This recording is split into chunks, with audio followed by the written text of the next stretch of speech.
wonderful good morning here in Helsinki. To be very open, my morning already started at 4 a.m.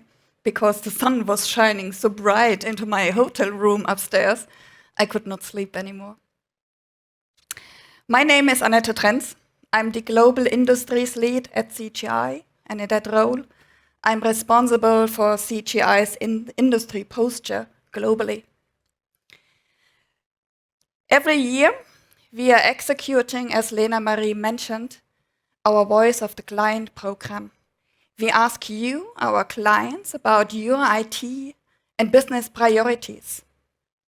And this year, nearly 1,700 of you did participate in that survey.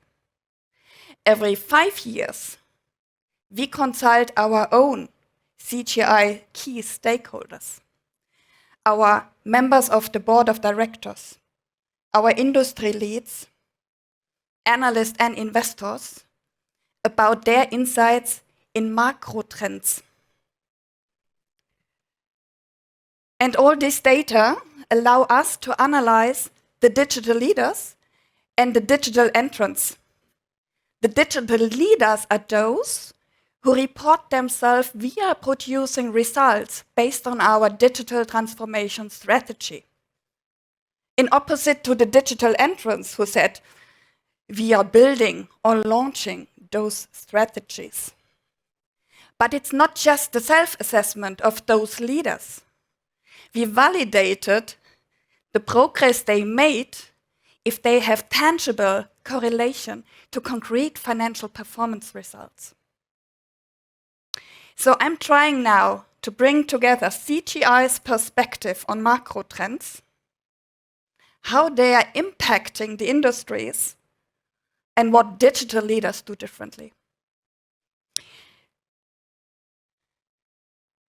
Let's start with the first macro trend, the geopolitical and economic changes.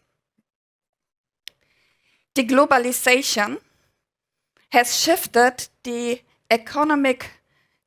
driving forces of economic growth towards Asia and led to massive relocation of the production of goods and services to emerging markets. So the future geopolitics is influenced by US and China poles. And faced with that polarization, the European Union will most likely focus on establishing economic and social policies in order to ensure access to markets. They will continue to develop regulatory frameworks to protect their own interests, from data privacy like GDPR till sustainability, like the upcoming EU taxonomy. Maintaining this economic growth will be the key challenge for the developed countries in the future. So the question is, will deglobalization be prioritized on short term? Let's see what our client told us. We asked them concretely, what is the impact on your industry by repatriating in region a portion, at least a portion, of your productions? And we grouped the answers of your peers into 3 types of industry archetype. The first one are those who provide digital products. Those are industry like, for example, banking, insurance companies, or communications industry. The next one is physical producers, those who manufacture things, manufacturers, oil and gas. And we included the logistics company that are heavily depending to the manufacturing industries, of course, in that group as well. And then we have the group of the service providers, consumer services, utilities, or government. And as you can see, it's the one that produced physical products that said, we are highly impacted by the deglobalization. Highly impacted means they rated 8, 9, 10 out of a scale from 1 to 10.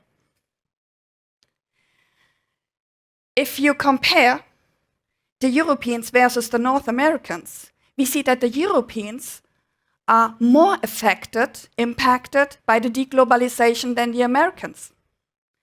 But on the other hand, we can observe as well that some of our clients' strategies for repatriation, for deglobalization, are failing because of the high energy prices that we are facing. And this is a severe threat to all of our manufacturing industries, right? So maybe the better question is, deglobalization not yet? We will see. Let's go to the next one, the supply chains. We all know about how our supply chains has been affected by the pandemic. We all know about the supply chain breaches due to closed borders or shutdown of factories. Also, this is not the case anymore today. The industries are still heavily impacted because of countries like China, who follow a rigorous zero-COVID strategy, closing complete harbors just because one single worker suffers COVID. They are even closing whole cities because of that one single person. So this is the one hand side. On the other hand side, 3 months ago, with the Russian invasion into Ukraine, the global supply chains are hit again very hard. And the question is how upcoming sanctions on both sides will impact the economy further. So I guess due to the geopolitical situation, the business will be volatile and uncertain. So resilient supply chains are key, are eminent.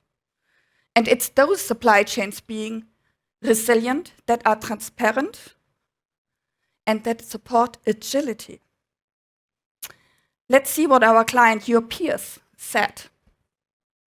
We asked them, what is the impact of the reconfiguration of your supply chains for more resilience?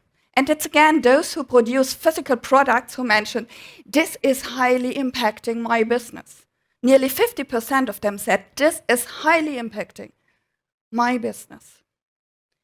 Interestingly, they did not just say it's about the supply chain. 38% across all industries said, we need to reconfigure our complete business value chain for more resilience. What is the business value chain? The business value chain is the business model you have, the way you're addressing your clients, the way you do your client segmentation. It's your value proposition.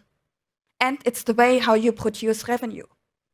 And as a consequence of that, it's the way how you operate your business.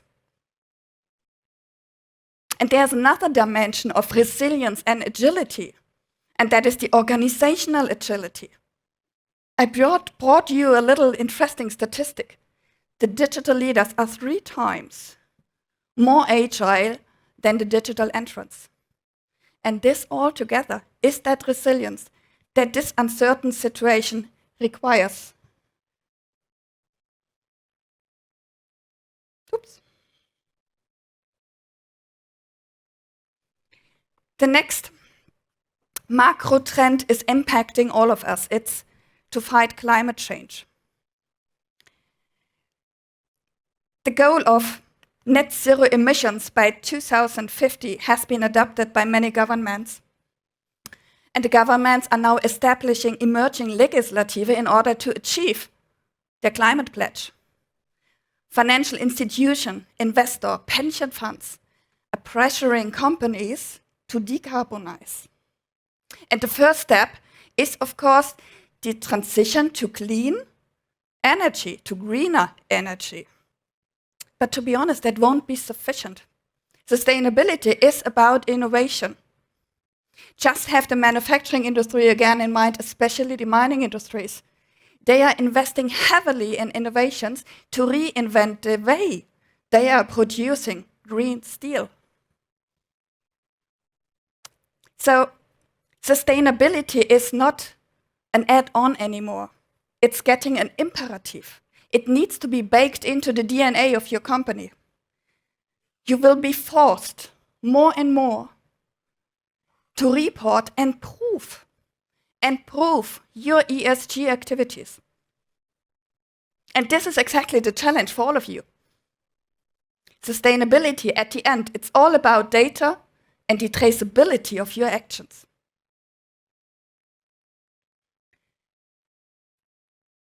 48% of your peers said sustainability is highly core to create future value to my clients.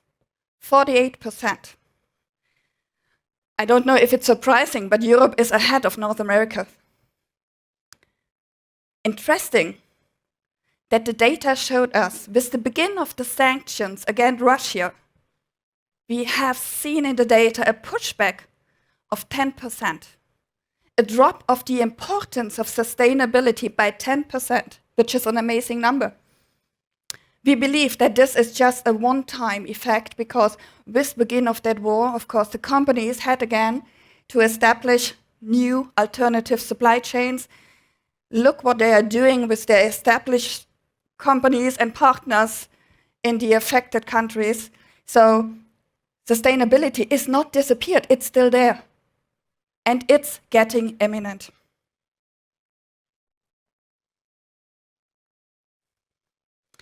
The next macro trend that we see is the social and demographic changes. The world population will hit the 10 billion mark by 2050. That is in 28 years. The growth will come mainly in Africa, which is going to double its size, followed by Asia, while the population of the developed countries is shrinking. I give you an example. Only in the OECD countries, the percentage of those elder than 65 and more will increase from 17% to 25%. And this is a heavy burden on our health system. And it's a heavy burden on our governments. And for you, the industries, it means an even increased challenge to find talents. At the same time, everything will become digital, smart, connected. So we need a complete new skill set to address those new technologies. So as a consequence, we believe that companies have to take care of two topics. The first topic is to reconsider ways and adapt the way of learning to lifelong learning approaches. And second, to consider the integration of underrepresented population into the labor market. This on its own will have, again, an impact on the social stability, but in order to grow and to maintain this economic growth, this will become a need. Let's see what our clients said. 86% of your peers said, yes, we have difficulties hiring talents already today. Not just in 30 years, already today. And interestingly, it's 16% more of the North Americans facing that issue right now. Another example, just in the month of January this year, 4.3 million Americans quit their job in the US and faced 11.3 job openings. And of course, they quit for better wages. The next challenge for us.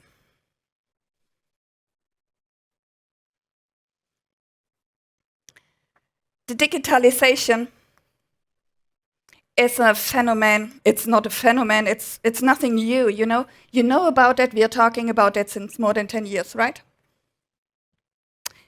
So let's face it. Volatility is key. Change is normal, and it will continue, and it will increase, and it will affect every single economy and industry. So, in order to address that, technology will be key. And it will offer a ton of opportunity for all of us, a world of opportunities, if we are accepting this change in the speed that is going to happen. And to succeed that, organizations need to become masters in agility and in change management. When we look on the progress of the digital transformation, we see that 25% of our clients said we are producing results. And you see the progress they made over the years. This is impressive. But this number shows you as well there are 75% of us out there that need to accelerate.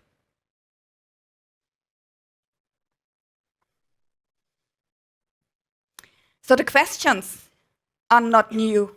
You all know them. But maybe the answers need acceleration. The question is, how do we scale cost effective? How do we trust in data to use this data?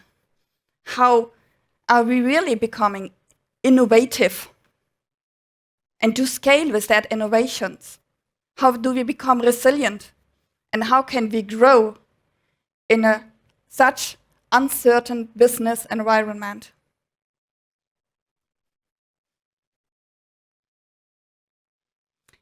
So let's see what digital leaders do differently.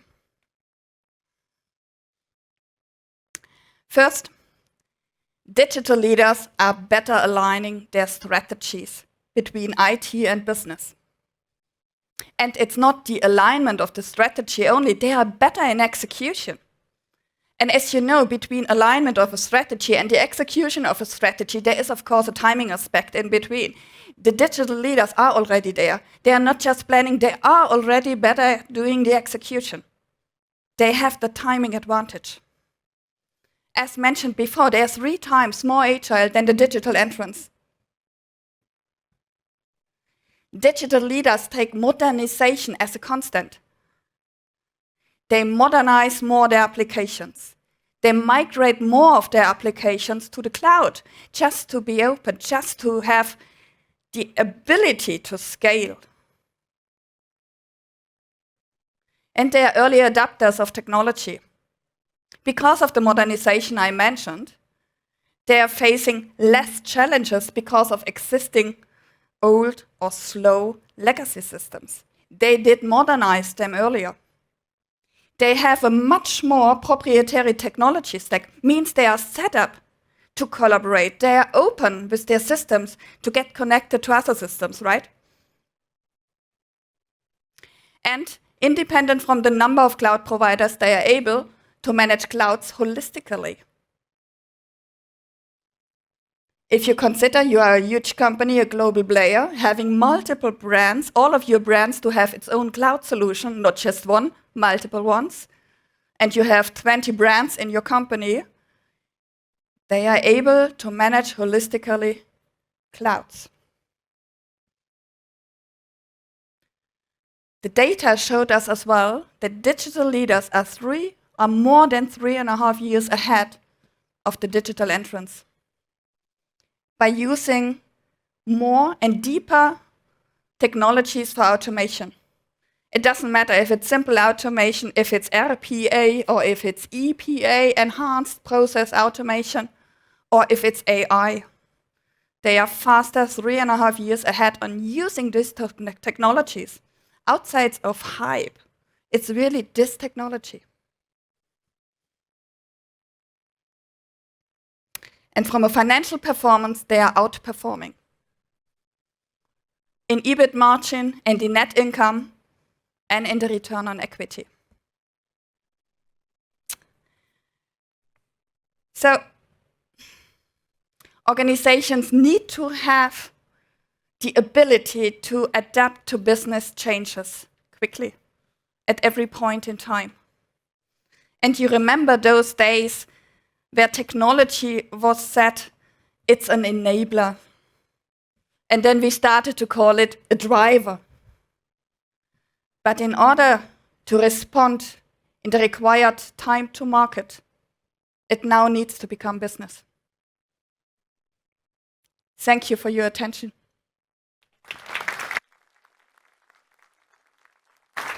Thank you, Annette. That was wonderful and very informative. I would like to ask a question or two, but let's see if we have audience questions first.